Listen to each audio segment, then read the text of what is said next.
Okay, now, tell me if it goes off again. Okay, we're ready.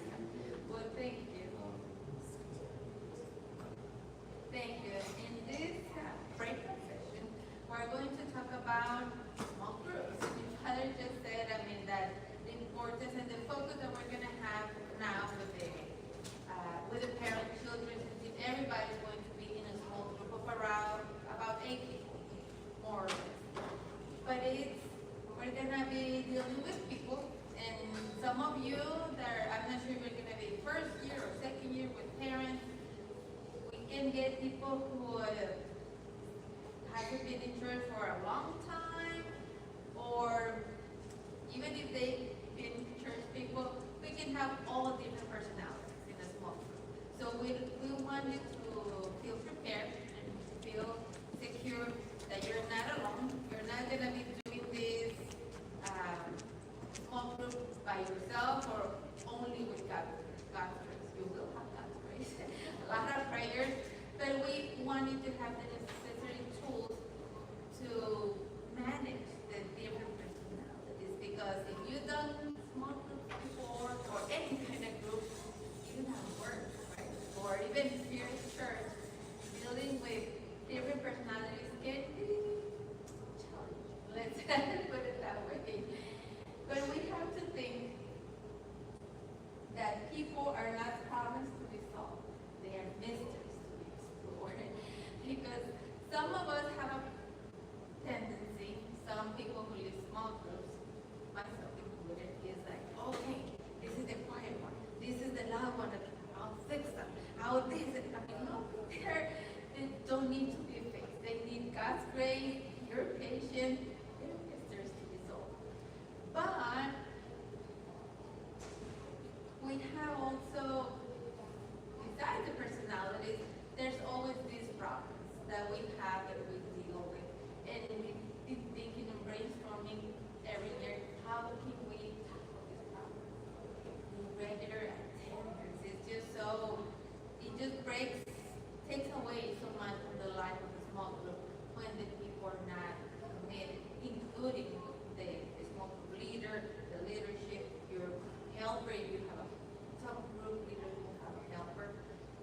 The regular attendance really breaks the trust, the relationships. It just doesn't build up. When anybody, a member or leader, having regular attendance, when we have a leader that focuses too much in teaching doctrine. There's nothing wrong with teaching what the Catechism is. It's awesome, or the beautiful doctrine catechism of the church.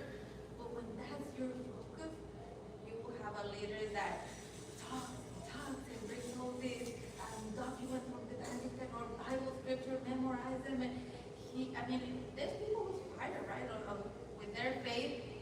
But when that's the focus of the small group, it's good that he knows a lot, but it doesn't help to create relationships. It doesn't help to build trust. People feel judged because for the most part they don't know, so they feel less than, they feel judged. So that's not what we want our small groups to focus on. It's good, and we have very, very knowledgeable small group leaders. We have some that don't. They just started. They were they were attending CCD last year. They finished 2 years, and now they are leaders or co-leaders. So they may not know a lot, but they understand people. They hear people. They have love for God, and they want to share that. They want to journey together with their group to learn and grow in their faith with their group. That's the focus that we want to have. And the acceptance of sinful life. That may be we don't want it to be too rigid, we don't want to be too strict, but also when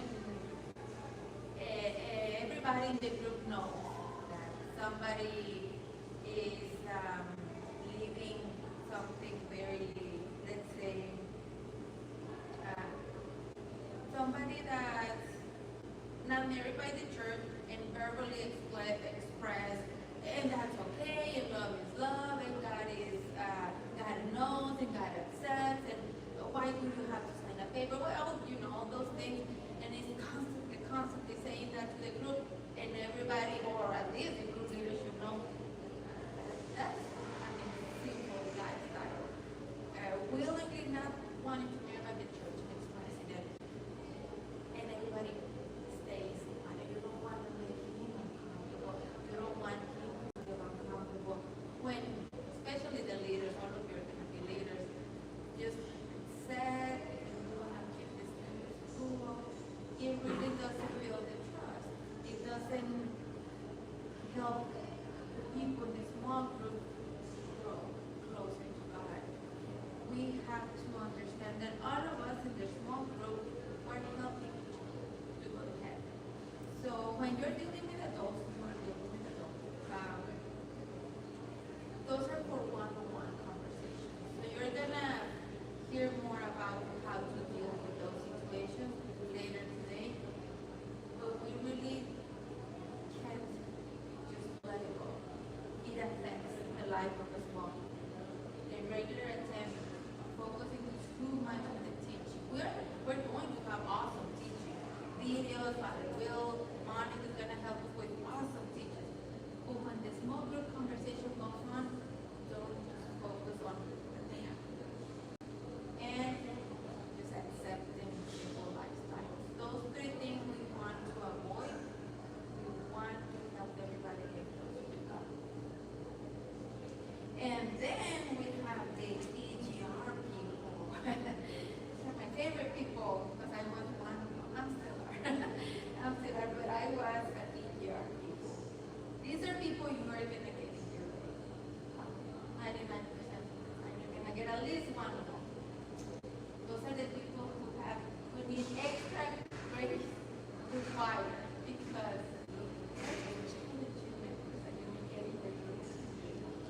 ministry would be easy if it wasn't for the people. That was from the book that Father was sharing. Did you share this book? Yeah, okay. That was from the book. Because sometimes we who have led small groups for some time, we're like, the group is awesome, the sharing was awesome. If it wasn't for that Johnny, that Johnny. So he said, we all have a Johnny and EGR people in our group. And sometimes God thinks that you may need EGR people. And you just have to pray for grace and patience. We have to love them a lot more than the others. We have the non-talker. That's one of the EGR people. I was one of them.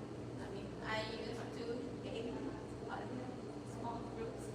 I'm like, no, because even though it may be hard for you to see it, but I'm an introvert, a big introvert, the dark side of introversion. So small groups for introverts, it's difficult, it's uncomfortable. So I was one of those that you don't want. It just feels if you may want to start talking, you feel that anxiety rising, and but the group leader doesn't know. You just see the dark face, the non-talk. You're like, it's 3 weeks, 4 weeks, and she hasn't talked. The non-talker. How do you deal with the non-talker? You ask direct questions from time to time, not every week or every day, and give him space for the response. You have to pray a lot, but don't make it your people that need to fix. Don't like, I'm gonna make her talk, and I'm gonna make her talk, and every week, okay, I'm gonna ask this, then I'm gonna ask that, and every week it just makes us more and more uncomfortable and less wanting to talk. So you can occasionally look at the person who's the one who's gonna talk, not at the beginning and not at the end. It's kind of the middle of your group. You address them, and Marcelino, is there something that you want to share today? Great, thank you. Then that's fine. You just move on. Don't keep compressing. Move on to the next person and let it go for a couple of weeks and then go back to Marcelino. That was interesting. Did you ever have something happen to you like that, or you just try to every other week, and eventually with God's grace, we talk. Once we see that we matter that you respect the other members, that you listen to the other members. Eventually, we will talk. Have to pray for us. Oh, we have the dominator. They want to, every question they have, and they want to dominate the whole conversation, the whole half an hour or whatever time you have.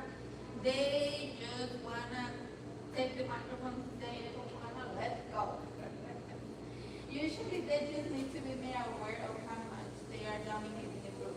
Let them know you want to give everyone a chance to speak as a way to show respect to others. These are conversations, a lot of times it's not people that is disrespectful, they're good people. I mean, nobody, if they live their 40 years of life or however old they are, they live like that. In their families, nobody like, oh no, you don't know. You don't talk to them because then you don't want to start a whole fight over there. So they're just used to people not saying anything to them. At work, they're just like that. It's a personality. So it's our job, our group leaders, Christian brothers and sisters, to have this one-on-one conversation. It's very important to have these conversations after the group is done. Or even if it's been many weeks or months that you have your small group and you develop a relationship with this person, you can even have can we meet for coffee?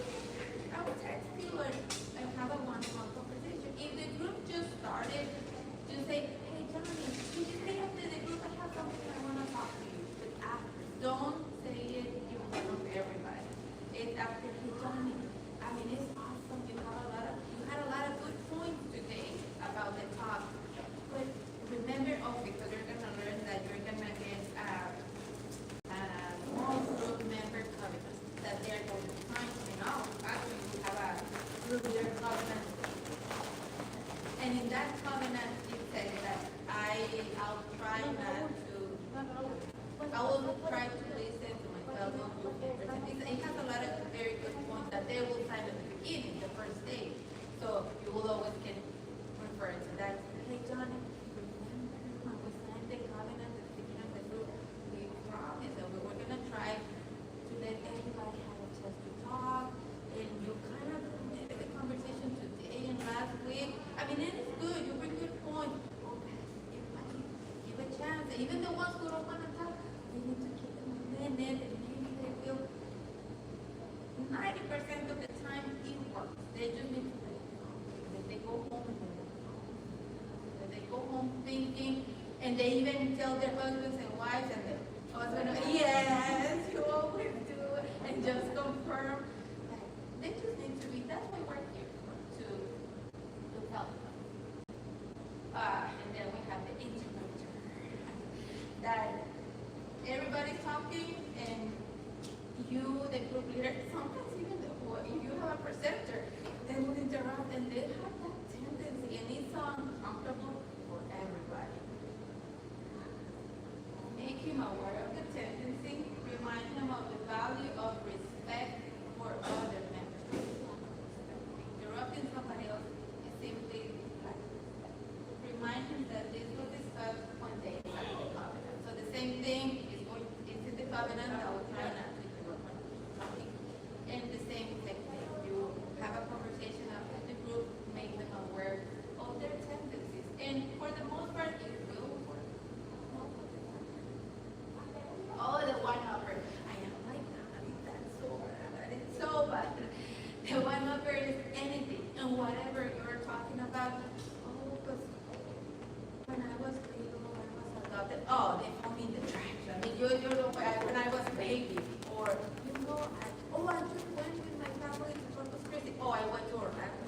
And so it's always more and better as anybody. I mean, and we will, and that's just so bad.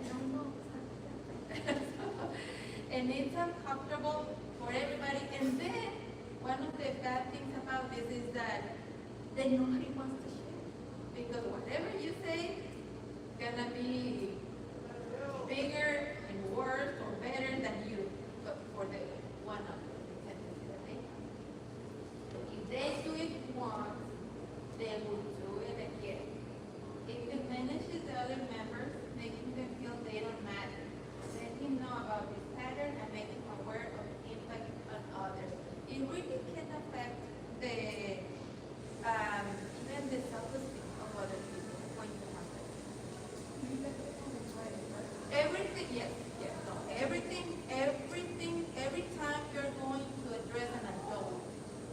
for any of these or other sentences is after the group is done in private. You don't say it in front of the group. You don't make them, you don't single them out from the group for anything. That's really going to break the relationship you're trying to build. This is a Christian brother-sister conversation one-on-one in private. The sister, oh, I always want to see it. And that's so bad, because people are not promised to be fixed. Let him know that sometimes people have to come to a resolution on their own, and that the group is not always there to find a solution for them. If they have real solutions to offer a life experience, he must ask permission before offering advice.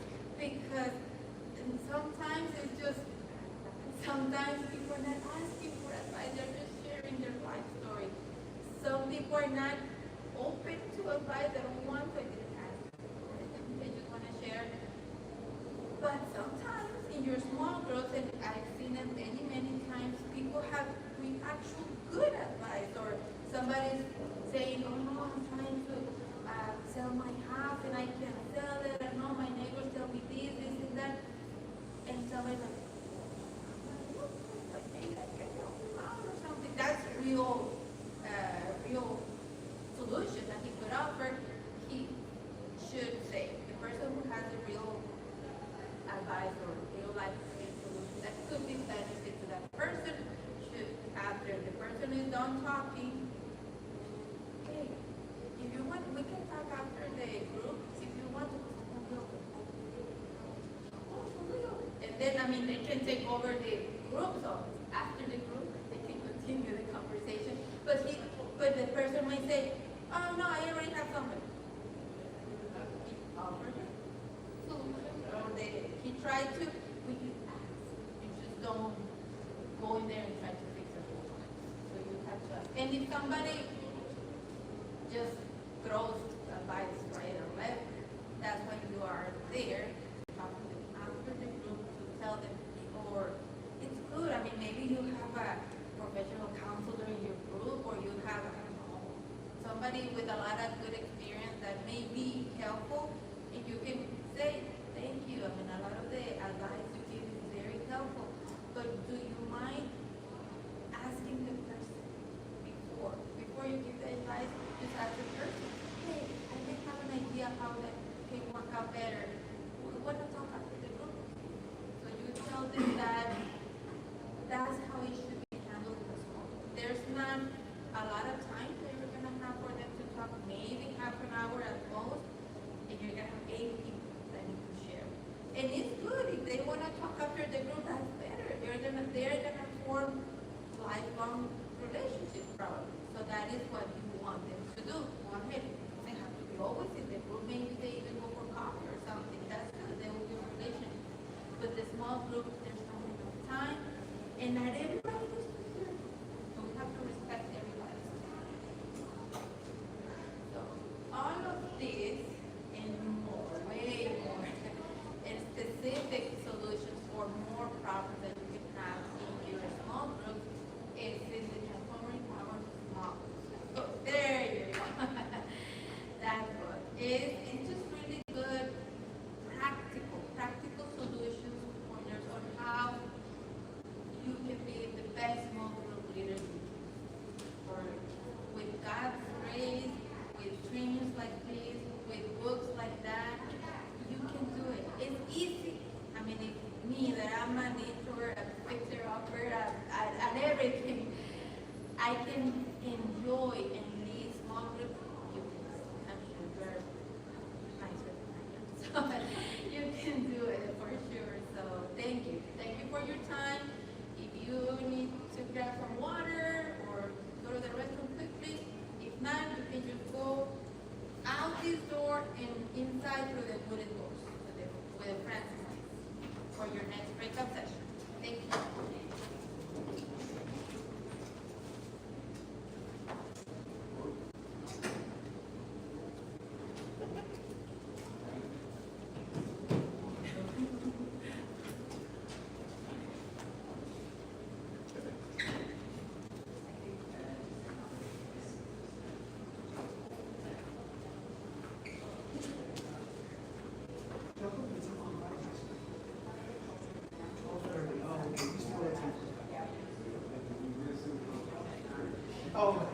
Spanish one?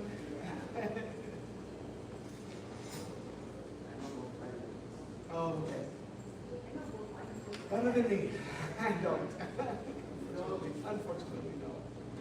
It was never taught us. Ah.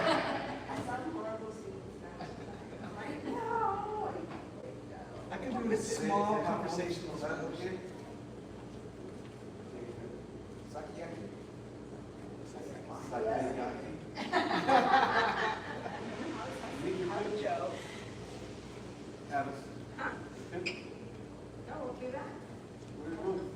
No, we're going to the breakout session. To the next, everybody went, and it's over there. They're waiting for you to start the next breakout session with friends.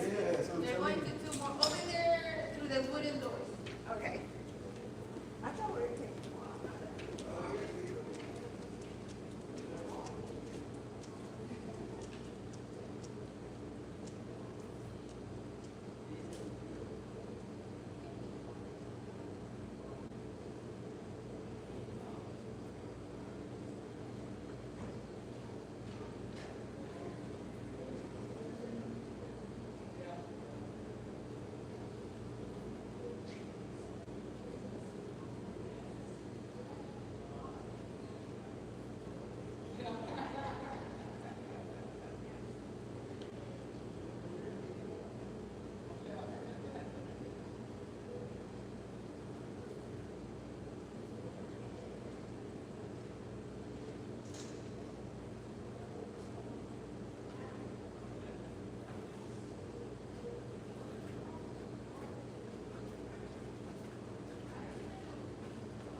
Close to the TV, please. Feeling it or not?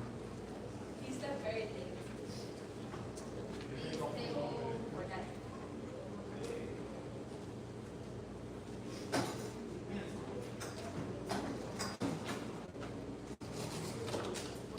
Is that everybody? Okay.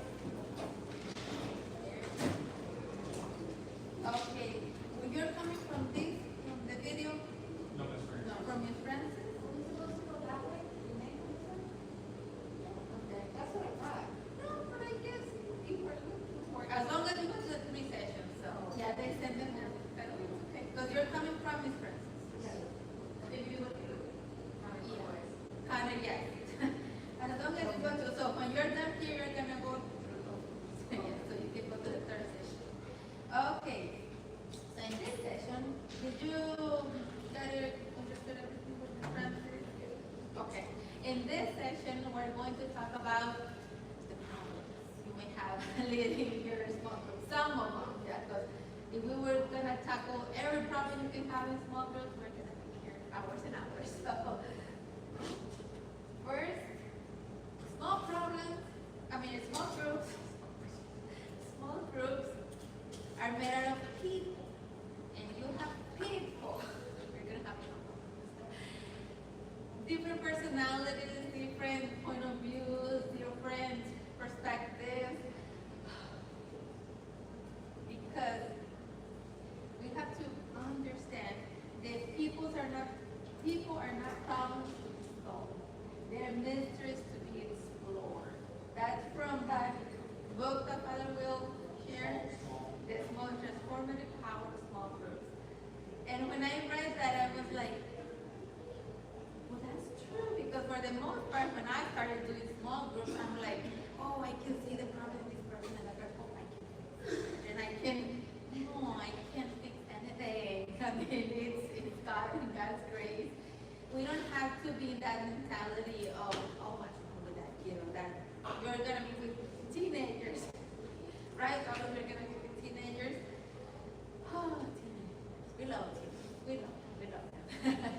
But we can see the different personalities that they have, or the different challenges that they bring to the small group, and we're like, we may be thinking of how to fix them or change them. And we need to change that mentality and see and see how can we explore it and learn more about it. These are three very constant problems that we have with small groups, and we really need to tackle them differently this year. Irregular attendance. And not only from the group members, from you as a leader too. When you as a leader don't show up and you didn't let anybody else know, it just breaks the trust from your members. They really don't respect you that much, and it really tells them that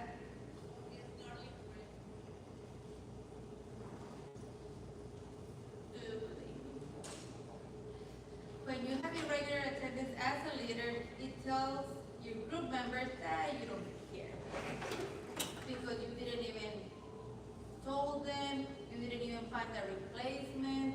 It was like, I go if I can, if not, oh well. We really need to avoid that this year.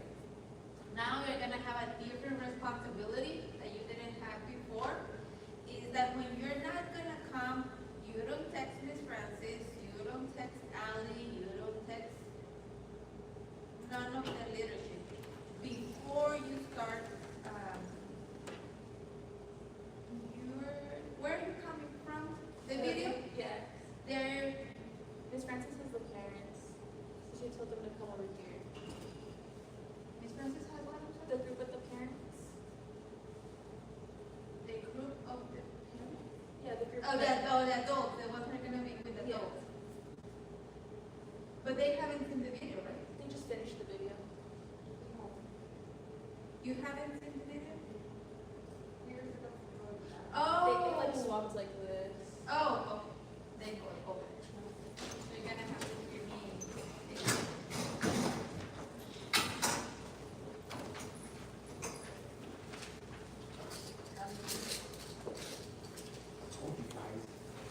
All right, okay. Okay.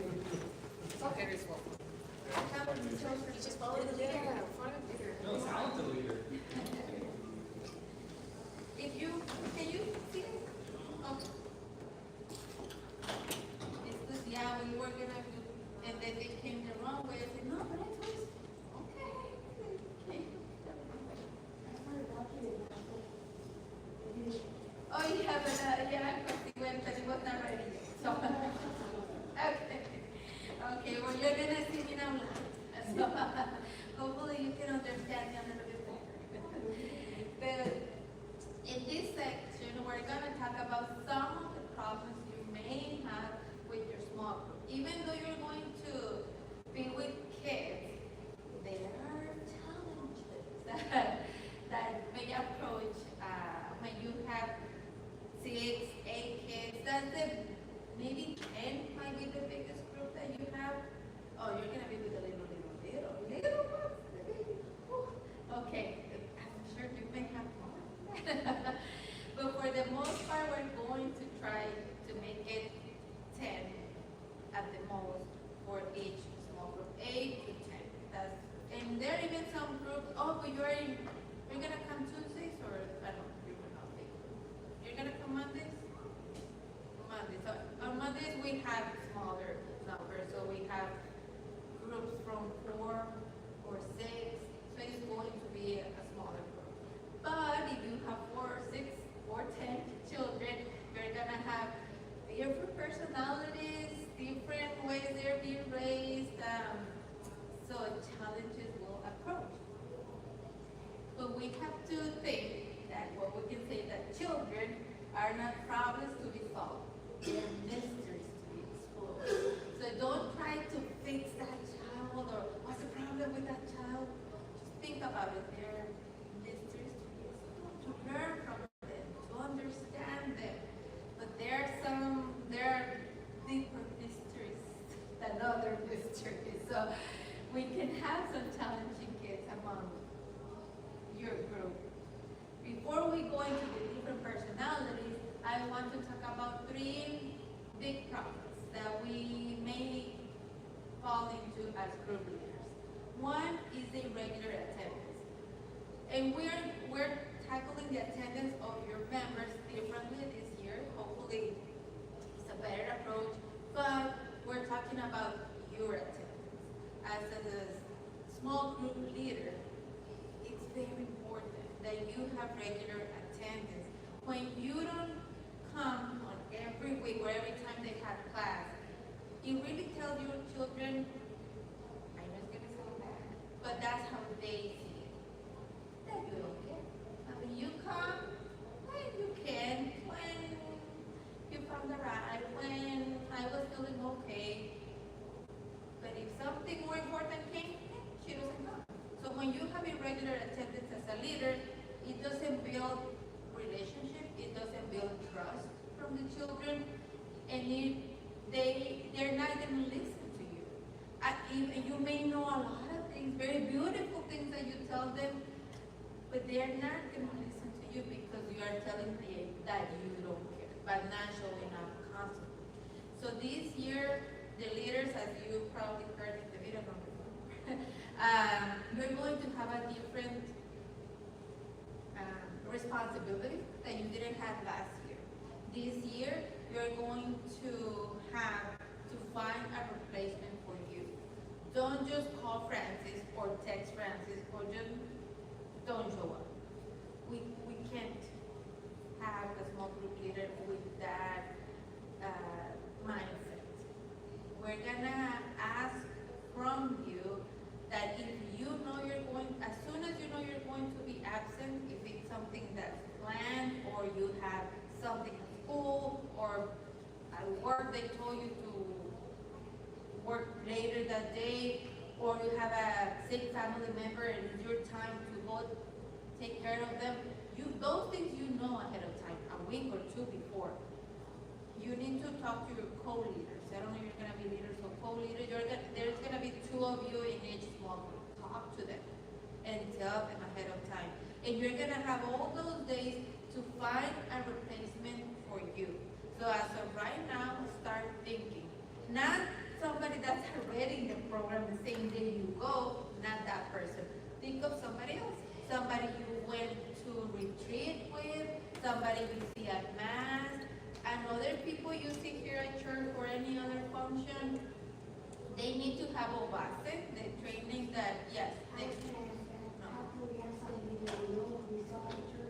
no. No, they have to have a base. So you need to find somebody that you trust, that you know, that they're gonna be good with your children, and you need to ask them, hey, sometimes I need to be absent for my CCD class. Can you cover? It's not gonna be often. It's in case I'm sick or in case I have a flat tire or I don't find a ride. Can you cover me? I promise it's not gonna be often. And they're like, sure, what do I have to do? And I'm just go there and talk to the children. They're gonna have a teaching. You don't have to do it. They won't have to teach anything. They're just gonna have to have conversations with the children. So just talk to them. And you can even have that person come to your group when you are there, like, let's go. And I'm going to let's go to my small group, and I'm going to introduce you to the children so they know you. It's not just a stranger. You know, when you are in school, the kids, when they are in school, and they have a substitute teacher that they don't know, they don't care, nobody listens to the substitute teacher, nobody likes the substitute, or the substitute teacher just sits there and lets them just go by. I mean, that's what happens. So we don't want that to happen. So if you have the chance and that relationship with these other brother, sister in Christ that you know, tell them, just come the first day of CCD, I will introduce you to the kids so they know in case I'm absent, my friend Johnny is going to come and cover me. So you're going to be good with Johnny, okay? Okay.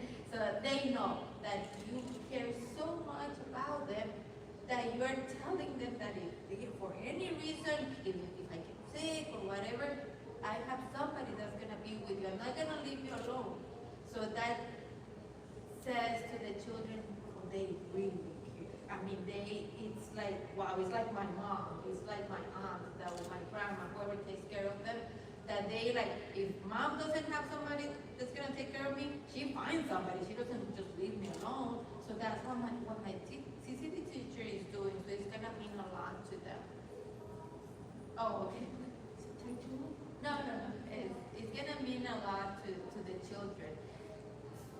need to, when you're gonna be absent, text your co-leader and tell them, I'm not gonna be able to make it today or tomorrow or next week, but Johnny, my friend, is gonna be there, he has Obase, he cleared. The way you can know if your friend has Obase is you can ask Miss Francis, I have this friend from church, he's gonna be my replacement when I can be here, can you check if he has Obase? Miss Francis can check in the system. And if they don't have Obase, they can do it with the computer, they can come and do it here with Covita, so we have different options. But we have to make sure that they have Obase.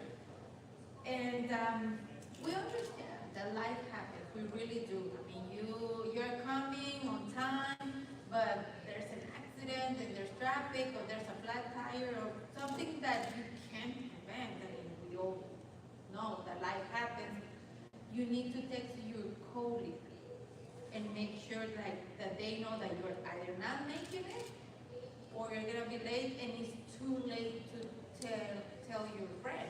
It can happen and it's okay. Yeah. Are we gonna get a roster with all the names of all the leaders and co-leaders and your phone number and your Francis phone number and either teacher one, teacher two, we're gonna get the numbers so we can use them to call if they're gonna be on? No, not the other teachers, yeah, the other teachers, you don't need to, I mean, they don't need to text them. You don't need to text Miss Francis. You will get the phone number of Miss Francis and the different leaders, not the other teachers, but it's Miss Francis, your spiritual companion, and your catechist coordinator, which is going to be Letty. So when we look at this as an emergency, we contact Lady first. No, first is your co-leader, your co-teacher. Yes, you need to have a very good relationship with your co-teacher, because what is Letty gonna do if it's, but that's what happened last year. It's 6:45 and Miss Francis gets 5 texts. I'm not gonna come, I'm not gonna come. What is she gonna do? She's not gonna find 5 people at 6:45. No, I got that. My class, we got like 3 different times. Other classes, I mean, you No, I know, we know of all the problems that happen, that's why we're trying to avoid that. All the problems that happened last year and previous years, we're trying to avoid it. How? By you taking the role of a leader and finding a replacement for yourself. And if you can't be here and in 6:50 an accident happened, just tell your co-leader, so you're sure that it's 6:45 and she's coming or she's already here, okay, you're good. I mean, she's gonna be by herself, oh well, I mean, one person can be, and it's not gonna be very often. But if it's 6:50, you're calling your co-leader, I'm not gonna make it, and she's like, I'm not gonna make it either, then you tell Letty. Like the 2 of you and it's 6:50, then Letty has to think of plan B, maybe merging 2 groups. I mean, there's nothing else we can do at 6:45.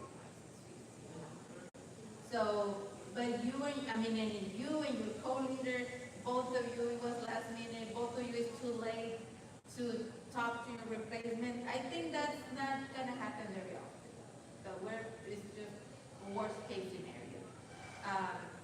But if it happens, then you call leader. So there's no need, if you're not gonna come, to tell your co-leader, to tell Letty, to tell Francis, there's no need. I mean, what are they gonna do? So the first is trying to find a replacement and telling your co-leader. That's basically what you need to do. If your co-leader can come, then tell Letty. And then Letty has to find a solution for that. So that's how we're going to try to avoid irregular attendance. We really need for you to step up to the leadership role and be present.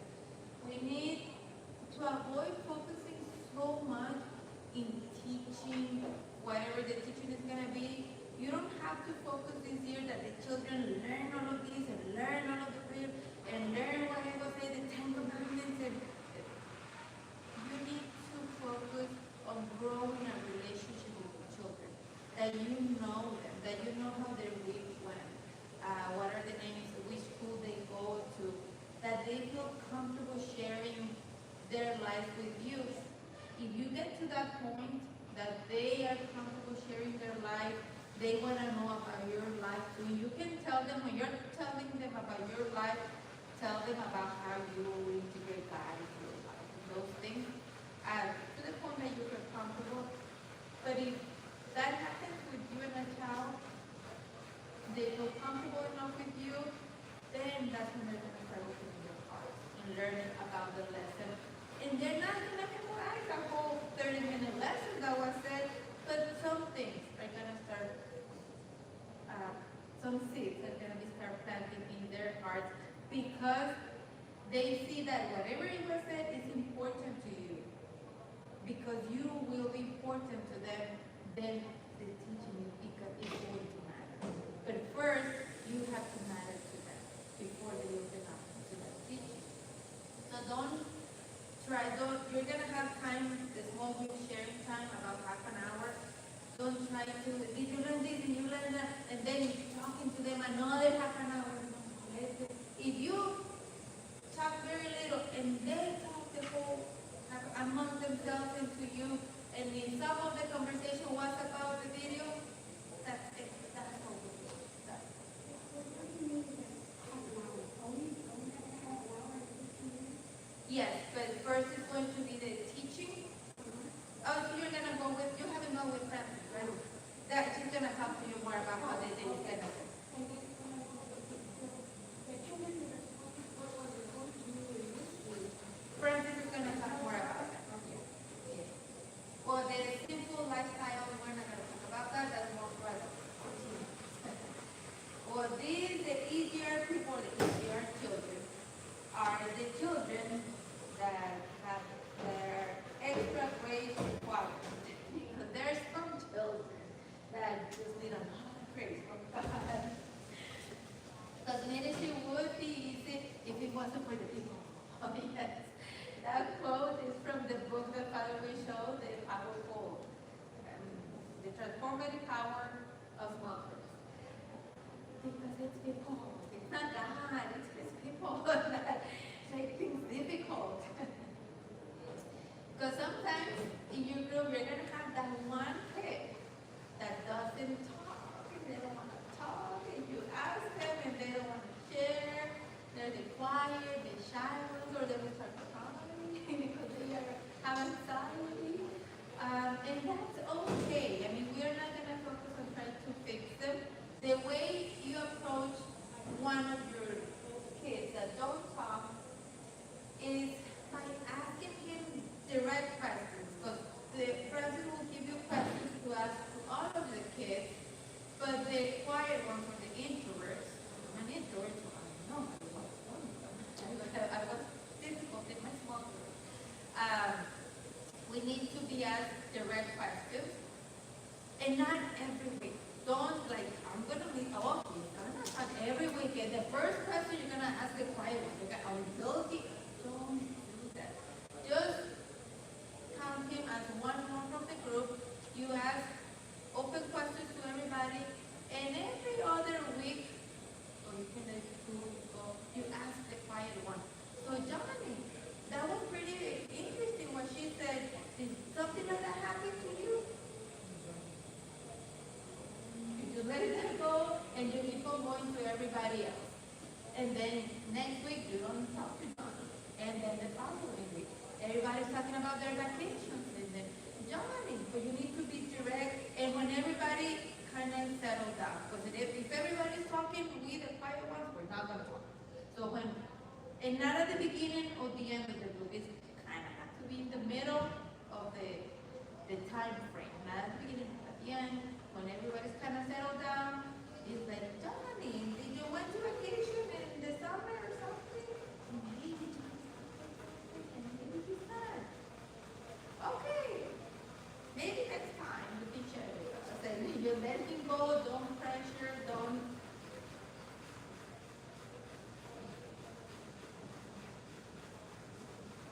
¿Viene al entrenamiento de Catechist?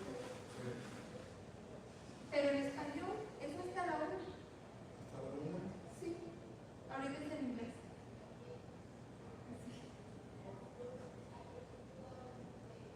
Oh, and then, we have the Dutch. We have Dutch, and I have my daughter. She's one of them. She knows my daughter. that they just wanna, whatever, or they wanna talk and talk and talk. It doesn't even have to be on topic, but they just wanna this and that, and my dog, and I went to school, and I go, you're like, everybody has to talk.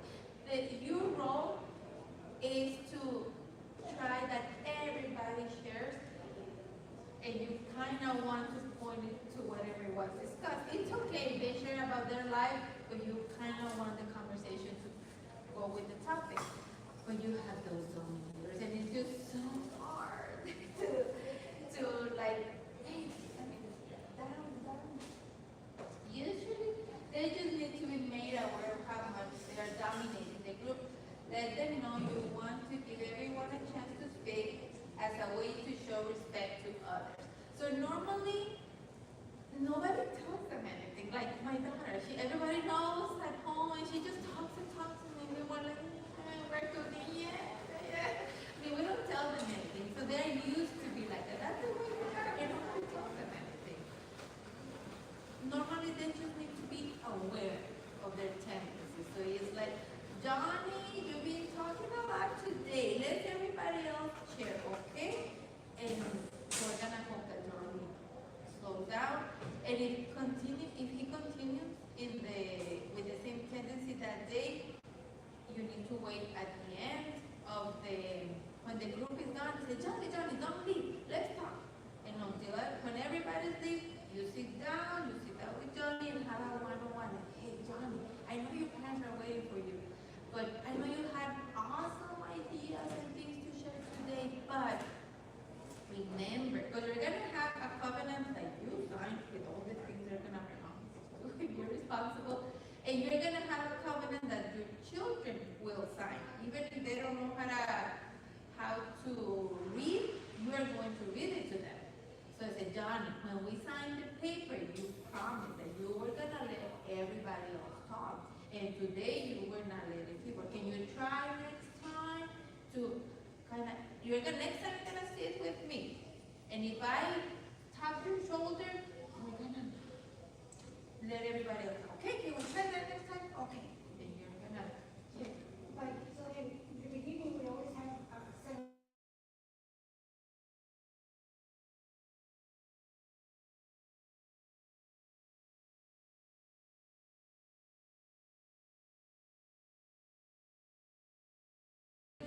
that we need for you to follow those steps of addressing it in the group, then talking to them, then going and talking to their parents, because their parents are here. So you just don't let them go. Just wait with girls, remember, I need to wait here for me. Or let's go, where are your parents? Let's go find your parents. And you need to have a one-on-one with the parents explaining the situation, and let's see the response of the parents and the response of the child. And if you need more help, you just don't stay with the problem. Don't stay with those children that don't let the other groups grow. We really want to avoid that. That's why you go with your spiritual companion and say, hey, I already talked to the parents. I told the kids they don't change. Then they're going to have to meet one-on-one with the spiritual companion, and we have to teach these parents how to, it's just for their own good and the children's growth. And if they don't want to, this program may not be for them. We need children and parents that want to cooperate, they want to grow. Oh, we have the interrupter. We have the interrupter. You're talking, or you're talking, they're talking, anybody's talking, and they interrupt. It's just a bad tendency that they can have, and it's the same thing. We need to make them aware of this tendency, remind them of the value and respect of other members. You need to use, even if it's big words, but they're going to see that you are serious. Because when you interrupt other people, it's disrespecting them. And if you think it's important what you're saying, what they are saying is important too. You want other people to disrespect them? No, right? Don't do it with other people. And that kind of conversation needs to happen at the end of the group. Remind him of the value of respect for other members, and remember that it was discussed when they signed the covenant, because that's going to be, I promise not to interrupt other people. So it's kind of the same technique as we talked before. The one-upper, we can have the, well, maybe with the little ones, you told me. But yeah, the one-upper, because I'm one of those. The one-upper are the ones like, let's say, let's say a children is talking, no, but my parents, maybe they get serious rather than sometimes they start talking about their own problems and stuff. Sometimes they're like, it's just when I was a baby, my mom gave me away, and my parents, they're not real parents, but they adopt me. And then you have the other kid, oh, they adopt you? Well, my parents found me in the trash or something like that. It has to be better or worse or more than the other person. Or somebody, a kid is hearing, oh, we went to vacation to Corpus Christi. And we went to Orlando last weekend. They're always trying to make the other ones feel less than. And that is a very bad tendency. And it's good that you address it with a child at a young age, because that's not correct. Because if they do it once, if you hear that they are going to keep on doing it the whole year, that we don't change.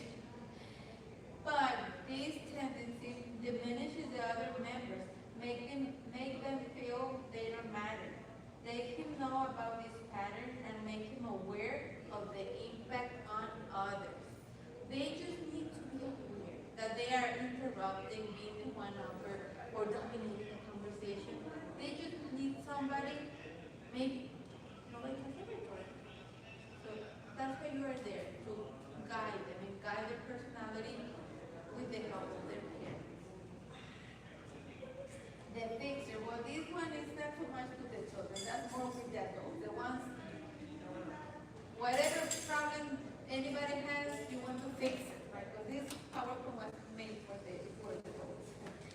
Let him know that sometimes people have to come to a resolution on their own, and that the group is not always there to find a solution for them.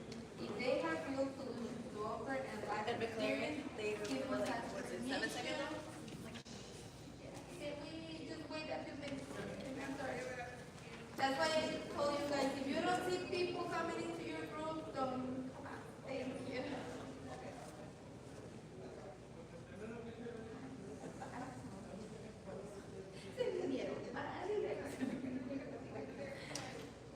If they have real problems, solutions to offer and life experience, he must ask permission before offering advice. This, because you have children, this don't apply to children, but it may apply to you. A lot of times we hear the children and we want to think, ay, pobrecito, me want this and that, and you want to do, okay, no, don't do that. Oh, they are bullying you at school, do this, do that. Oh, your mom says this, and we're trying to fix their lives, and that's not your role. Your role is to listen to them and pray for them and create a bond with them. And if they are asking you questions, of course, answer. But don't focus on fixing them or fixing their lives. And a lot of times you may have a good solution for their problems, but don't focus on that in your small group time when they have the conversation. You can talk to him. Maybe he's being bullied at school or something more serious, and you want to tell him some good advice or some things to do. Just wait at the end and say, hey, Johnny, can we talk at the end of the group? And if he wants to, you want to talk about what you told me about school, we can stay after the group. You can do that after. And if he doesn't want to, if he doesn't stay, okay, maybe he's not asking for advice, he was just sharing. So they're not always asking for advice. We have to have that in mind. That a lot of times people just need that, they just need to be listened to. And that's good enough. They just need, a lot of times the children don't have attention at home. But if you are giving them attention, they want some eyes, some ears that have attention. And if you offer that, it's going to do a lot for their soul. And they're going to want to learn what you're teaching them about that God and that love that you're teaching them. If they feel that from you, then they're going to want to learn more. So that can be your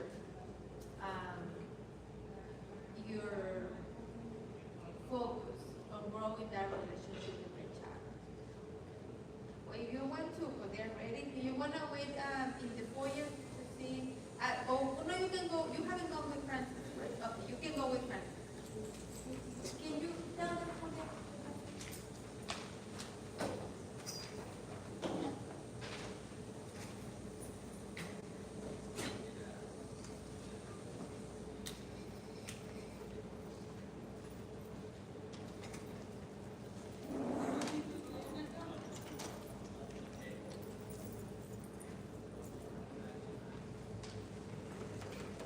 Okay.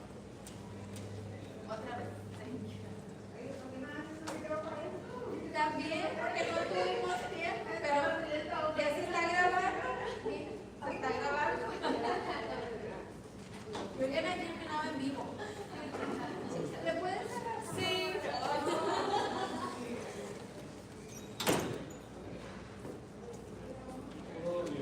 Hello again. What did we have the first time?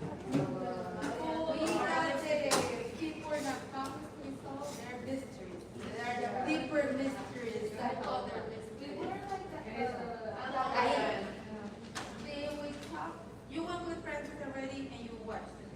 I read. We watched you. I have a different shirt, different Yeah. shirt on. But it's like. It was a good one. Okay, thank you. It was informational. You got some questions? It was very informational. Oh, pero es que so I told her to say, you have good English, you will record the video. So she didn't want it to put ni modo, ahora está aquí, ahora está aquí. Yeah, I'm sorry for my broken English, that's what we have, that's what the church can pay. So We understand. okay, thank you. I know you can be so hard to listen to, but No, no. that's never gonna go away, my accent. So they told me even if I have to pay the teacher to take away your nana, that kind of money. It's okay. No, you did good. Okay, thank you. So I guess you learned that now you're gonna have that different role of finding a replacement for you. So you're gonna have to, because last year, thank you.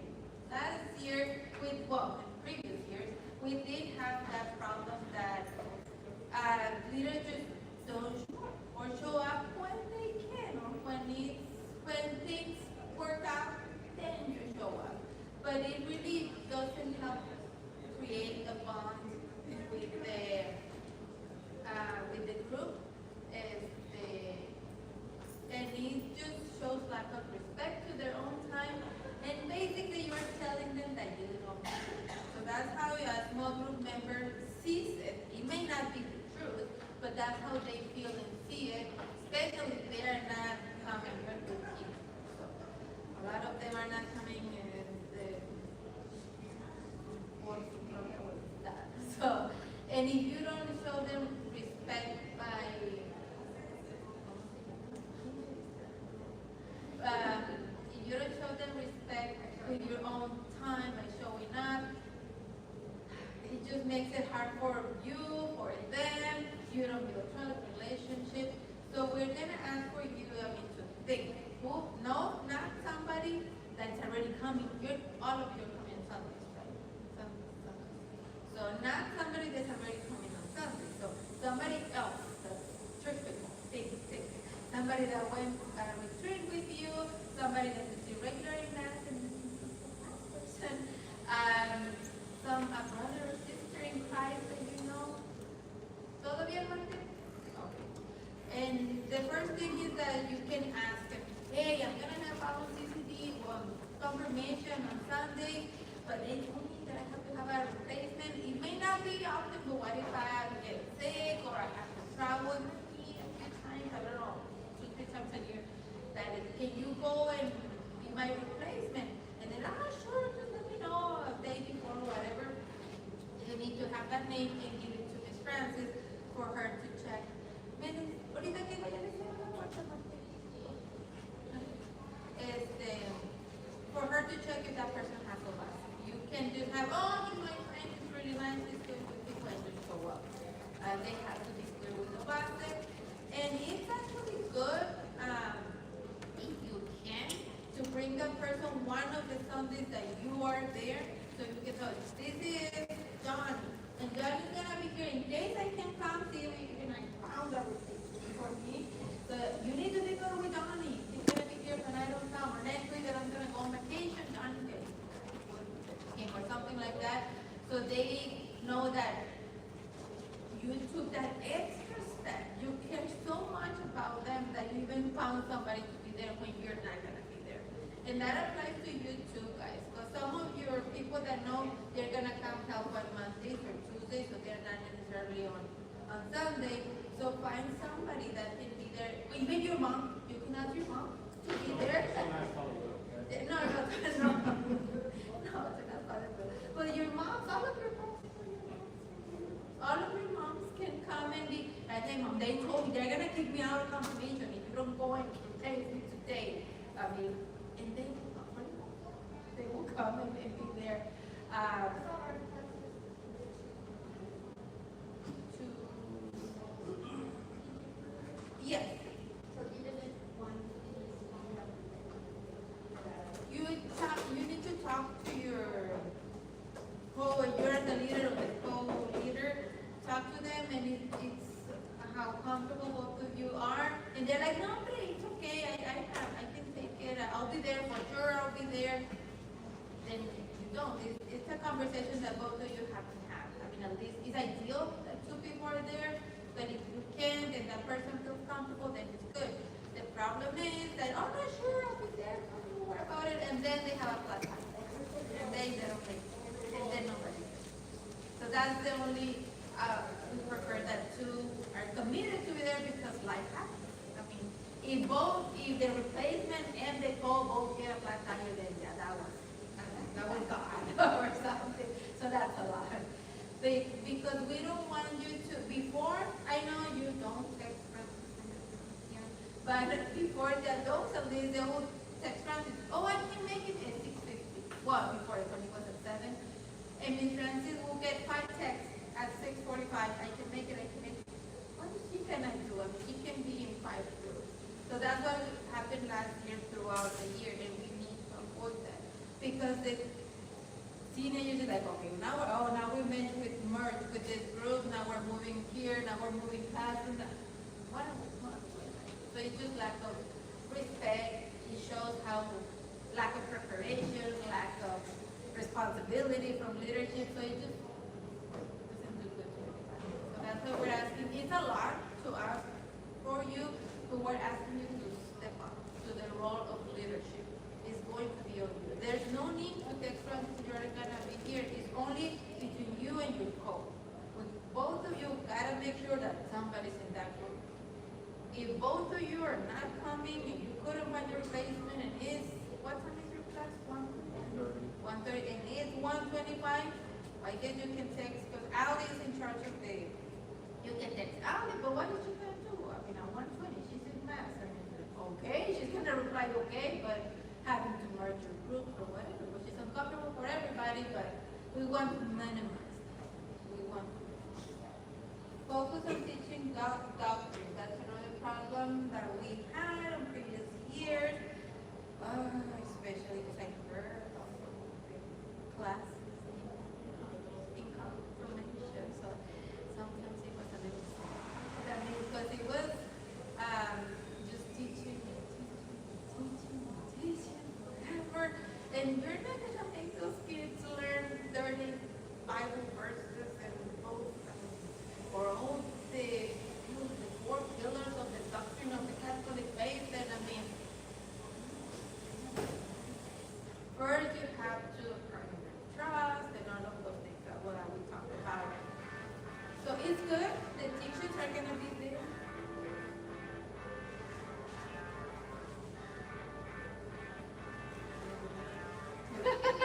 It's good music. I don't want to put this in words. It's gonna shut up.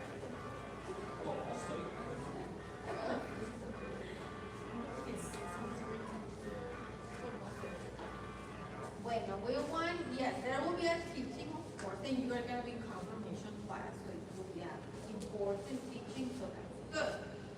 But your role is not to make sure that the kids,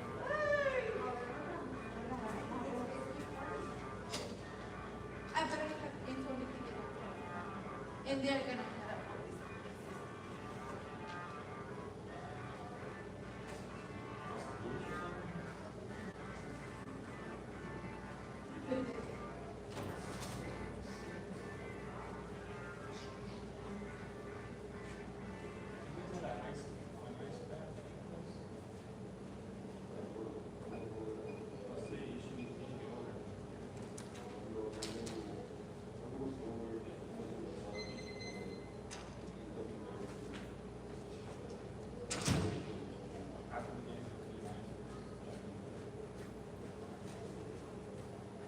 Okay.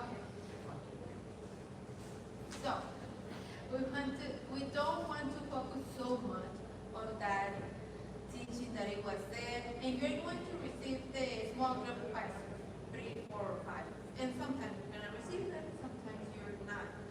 Don't focus so much on going over the 4 questions that everybody answers the 4 questions. If you only got to the first question and everybody shared and everybody, or at least somebody tried to apply the teaching in the conversation and maybe to their own life, that's success. I mean, that's really what we want. After they got to the first question, that's okay.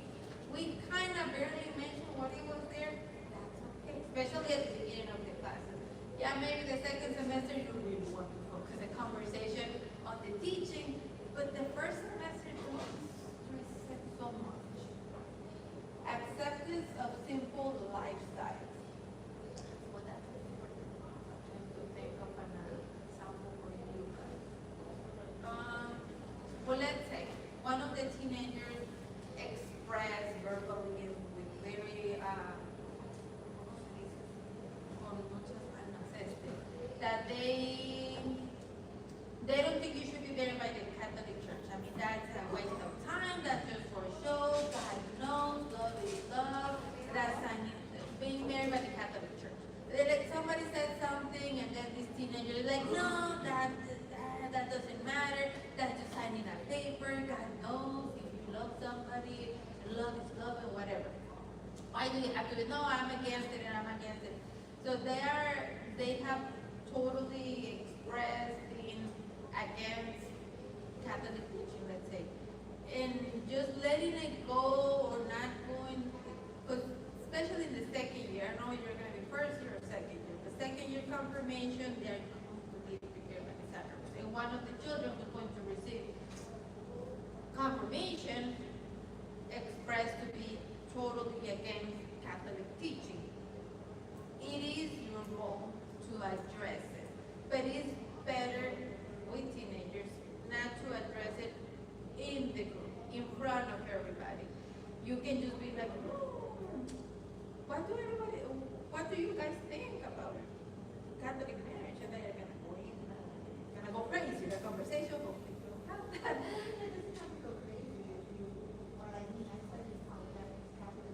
Yeah. So I can tell them,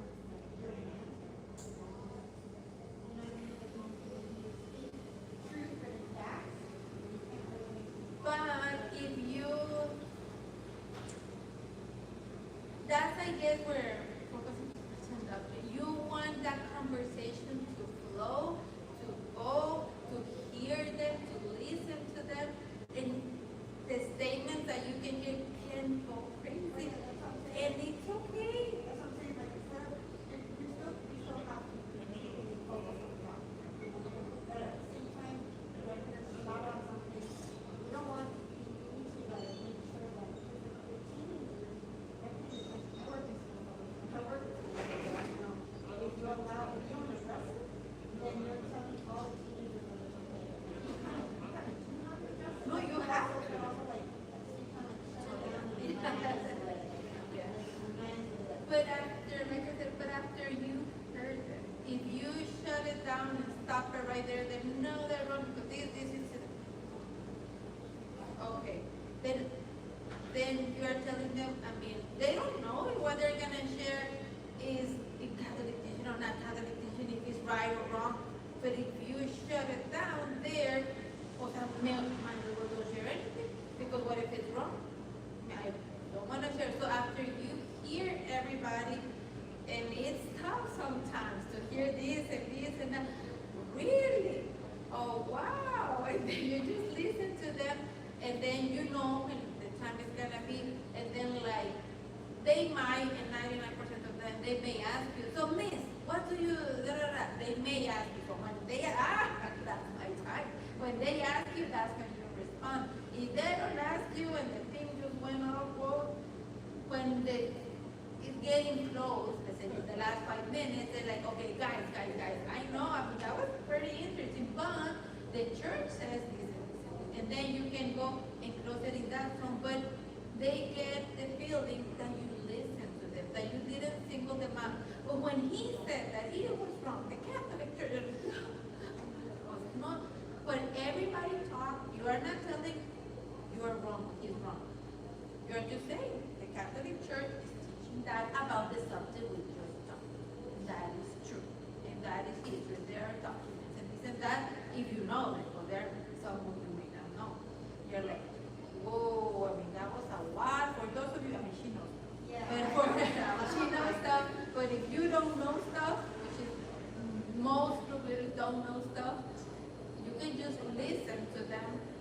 whoa, wow, that's interesting.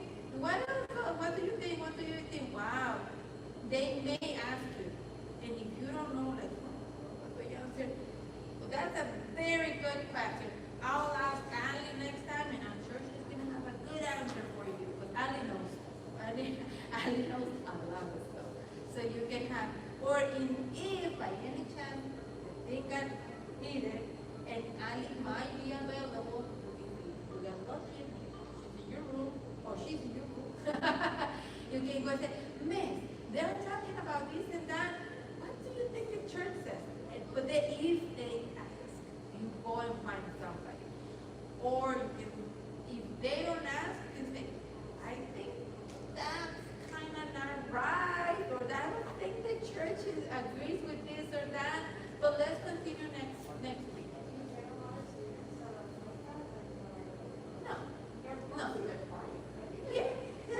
That's why, yeah, that if you get that will be in second year and you really want to address it in second year. If you're gonna be in first year, they're all gonna be.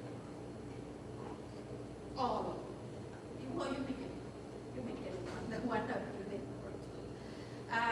That's why we don't want to focus so much because we're doing it. I mean, we've done it for so many years and it's just very rare. But you gotta prepare for in case this happens. For the most part, we want you to be open, to listen to them, to create this bond with them.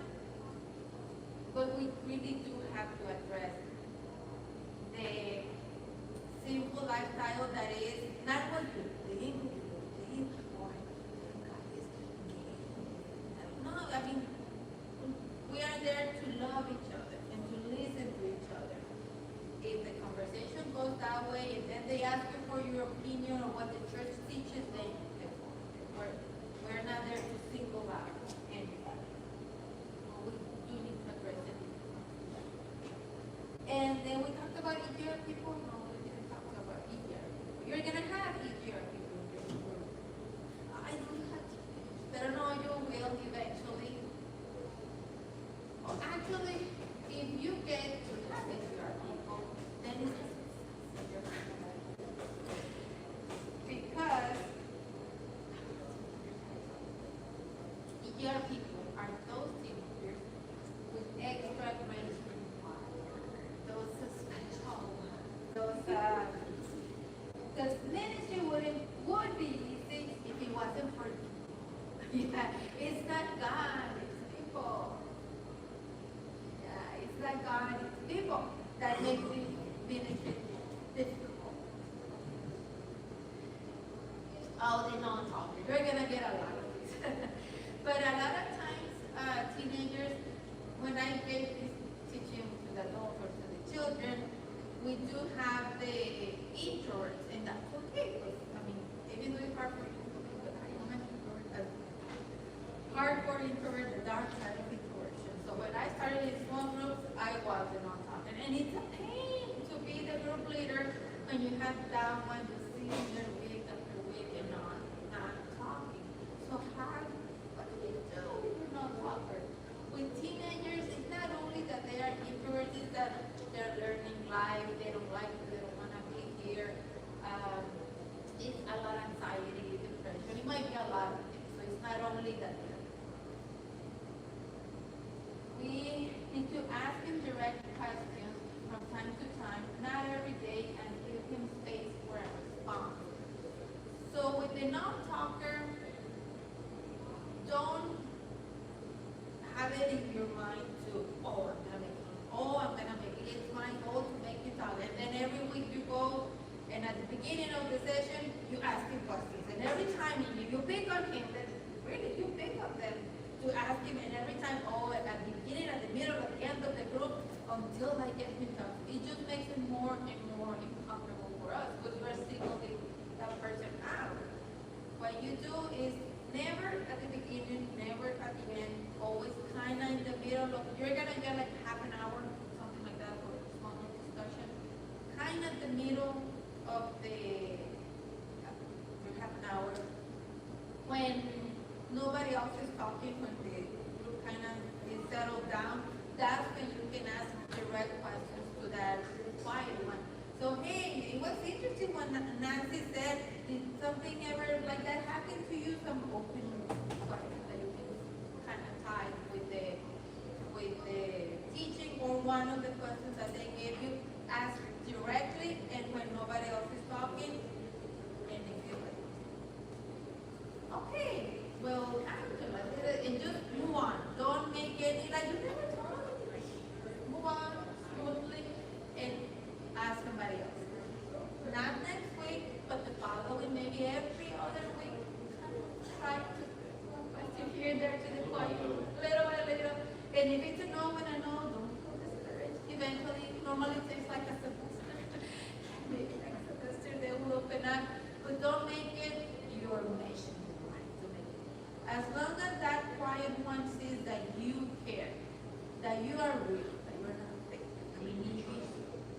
yes, that you can be trusted. You are present, you are not fake, you're not trying to be a holy roller here in class, and then they see your Instagram, I see, yeah.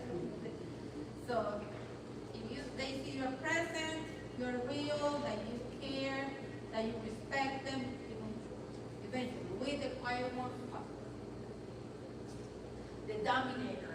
You may have, I did have some of those. It's rare in the teenagers, but if you get one, it means that you have somebody that wants to talk. That's good. What? I said I always get a button on the tomorrow. Oh, okay. But in, Like in my classroom, I always get a button. but not in church. Sometimes. Oh, yeah, good, good, good. It's just that, well, It means that they want to talk.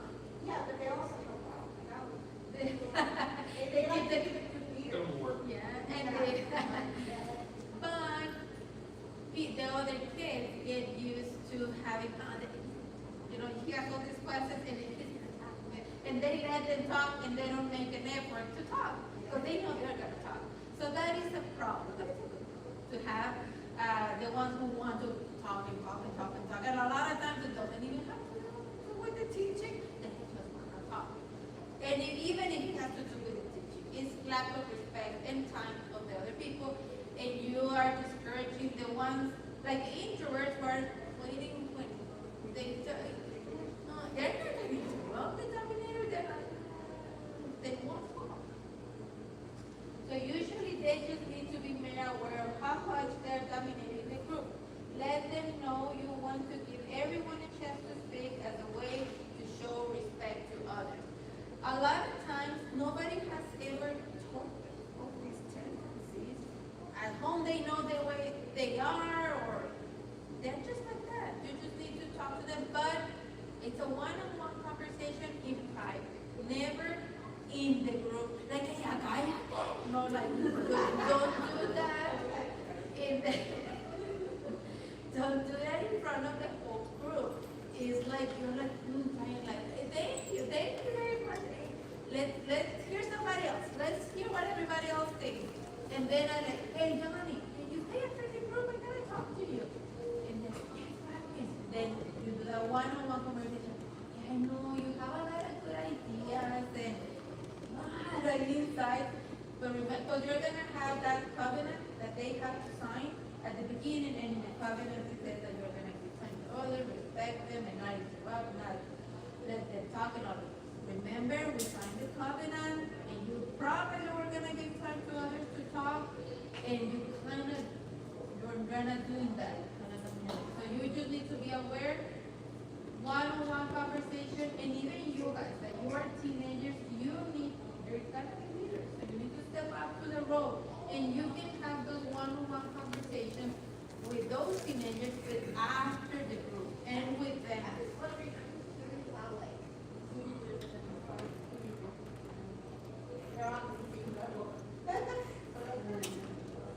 I don't know how Francis is gonna do it with them, if you're gonna be with an adult or by yourself. Well, they are. Yes, they're not telling you. How old? You're a teenager, right? No, they're adults.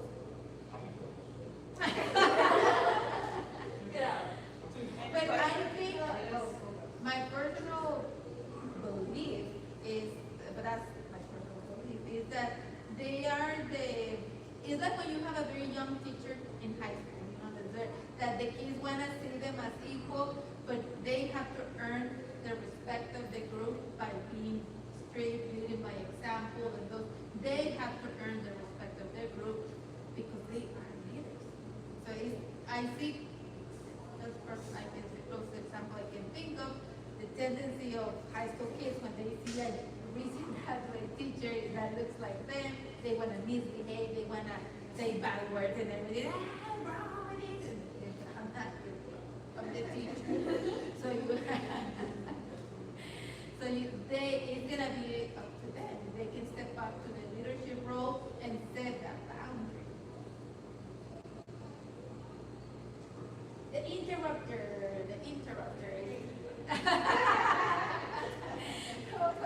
I had most of this too. I was horrible as a small group member, horrible. And even as a leader, I did a lot of big mistakes too. So, but we have the interrupters. I mean, sometimes people are fine there and like, oh, but me too. Like really? I mean, and it's just bad tendencies, parts of their personality, but they need to be aware that they have to say, make him aware of the tendency, remind him of the value of respect for other members, remind him that this was discussed when they signed the covenant. So don't be mean nor interrupting. And you can say the same thing, hey, but all of this, letting them know the tendencies and everything, always at the end of the group. Not in private when nobody's around, we don't want you to be in private, but meaning in private, you know, in a corner of the group, when everybody's kind of over there leaving, you're like, it's the one-on-one conversation, you don't want to single them out in the middle of the small group. The one-upper, oh, I am the one-upper. And that's bad, it's horrible, it's bad. The one-upper is like, when somebody's sharing, oh, no, my parents were not, they adopted me, because when I was a baby, they adopted me, it's been very, oh, you were adopted? My parents found me in the trash. So see, that was difficult. You were adopted, but a nice adoption, no, they found me, okay. Or when they are like, oh yeah, we went this weekend to Corpus Christi. I went to Orlando this weekend, and is always trying to be more, better, bigger, or worse than everybody else. Is just very uncomfortable for everybody. If they do it once, it's gonna be like that. The whole year, if they don't get stopped, they're gonna continue and it gets worse with time. It diminishes the other members, making them feel that they don't matter because their stuff is not important. My stuff is. Let him know about these patterns and make him aware of the impact on others. Because if you as a small group leader don't stop that behavior, it's really going to prevent that anybody else shares anything meaningful because they know they're going to be put down by the one else. And you're not going to do nothing. They think, oh, I'm the fiction. I'm all of you. I'm a narcissist. No, I'm too. The only one that I'm, yeah, me too. The first one I heard said. No, but I know, no. And those are examples from my life, yes. So yeah, when I was not on the track. But I had a really difficult childhood, and when somebody said that, oh, your parents didn't like school, like I know now what my intentions do. Because a very wise small group leader made me aware of it. So it feels bad when they tell you they feel, but then you start thinking like, or I kind of make feel bad. I see the point and I try to be better. The faker, is when you hear somebody else talking and you're just thinking, I mean, what can I tell them to make it better? I can fix that. Or if you just go to counselor, if you just go to double A, you know what? I know this podcast is going to tell you how to be a better this and that. I'm not, a lot of people, a lot of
tell the person, hey, or, you know, I have a group book, if you might, after the book, after the group, I can share you some ideas, or the group, or the information for the council, or whatever it is.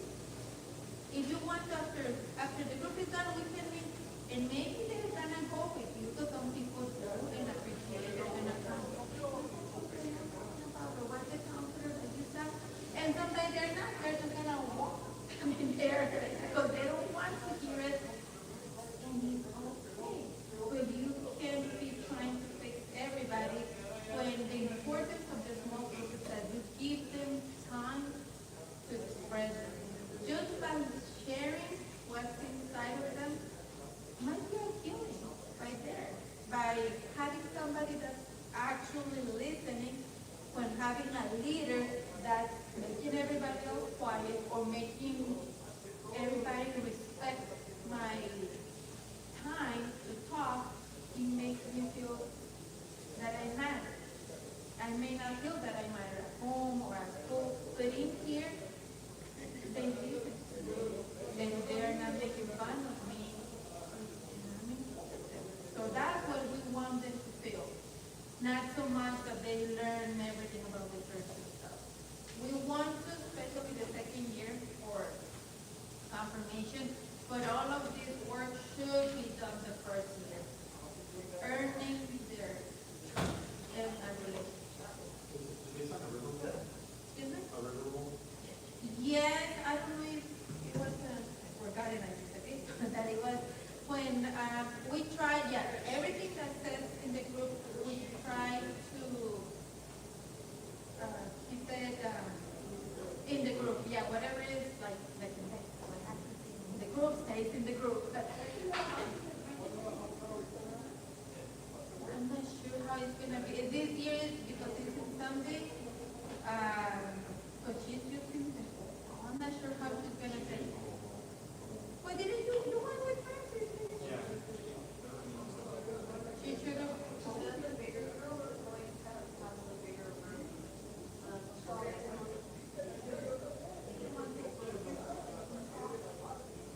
But it's not, because she's gonna.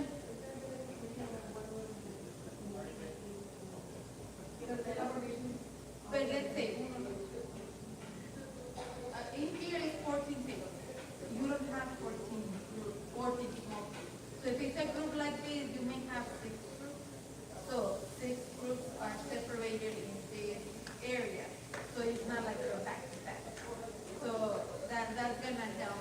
But you are with minors, with teenagers. So if you hear any report, anybody saying about being abused of any kind, sexual, physical, mental abuse, suicidal thoughts, or any sign of wanting to hurt themselves, or they tell you that they are hurting themselves, by law you have to report it. How do you report it? You need to, if Francis is available, you tell Francis right there and then the situation. If she's not there, the next day you text your spiritual companion and Francis that you have a situation that you think it has to be reported, so you need advice. So one of them should contact you and give you direction on how that's going to go. Because we have had that in the past, sadly, I mean, more than once it has happened in a small group or in a retreat. It has been shared about abuse or hurting or suicidal thoughts, and by law, because they're minors, we have to report it. But we're not telling you just call CPS and report it, no. Tell Francis and your spiritual companion, and they will guide you on so all of this was taken from the transformative power of one. That's a very, I have it's a very good group, a very good book, because it has this and many more answers and components on how to be things. We have 10 minutes break. 10 minutes break.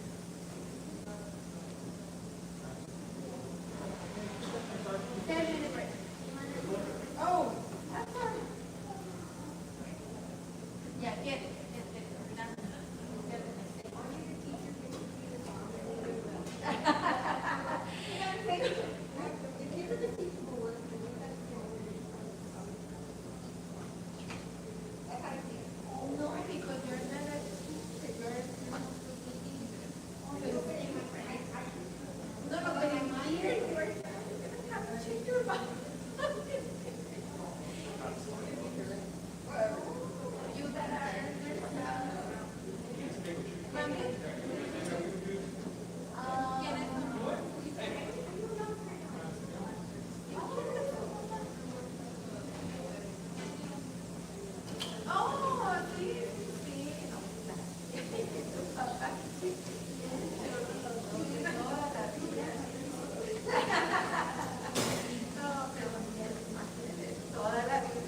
Sí.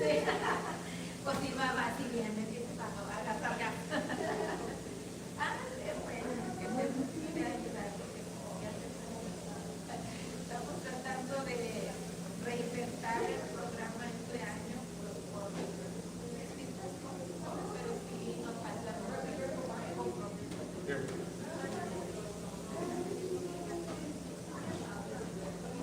No, ya lo hago, está previsto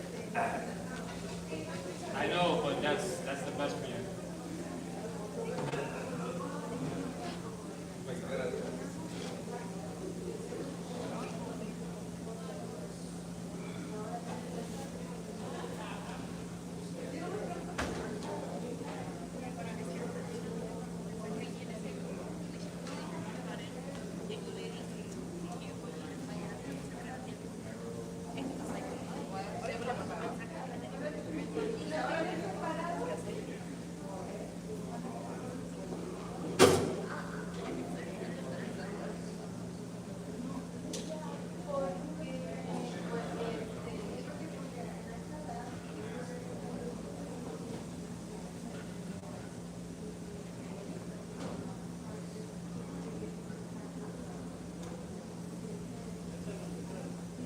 I do understand everything. My dad is there to do it.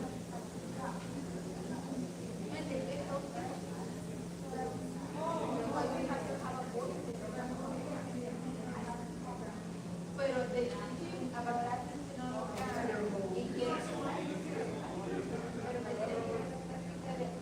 pero by having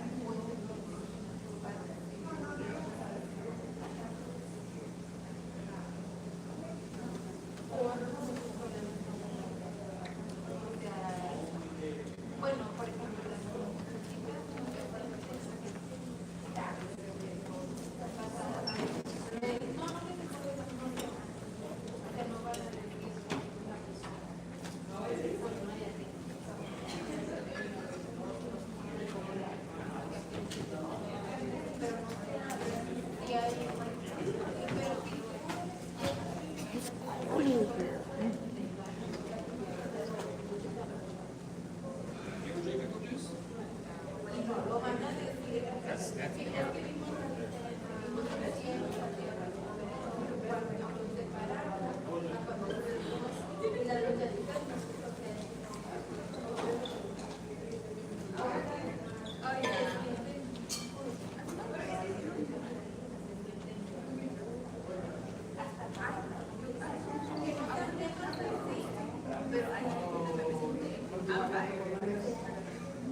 something. I know that part. For the glory of God and the salvation of soul, it's something else. It's something else.